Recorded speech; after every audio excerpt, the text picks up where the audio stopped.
Здравейте, приятели! Ето изкопах кладенеца вкъщи. Аз копах два. Един не ми хареса.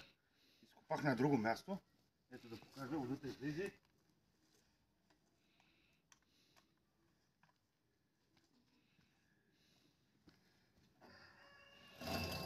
Ето водата почти се избистри. Днеска ще я проточа.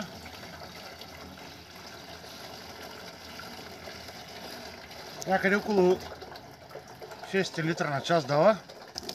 Опа! Падна тук. Пак стана рекичка.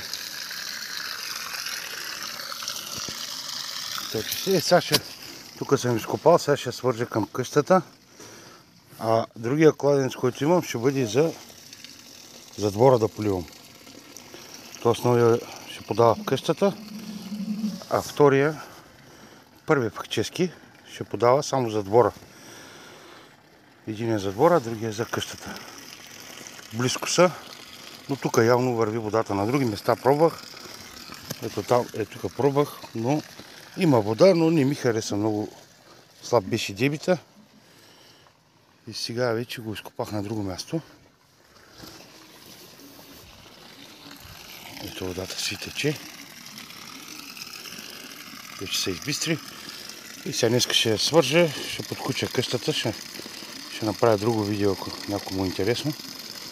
Как съм свързал всичко.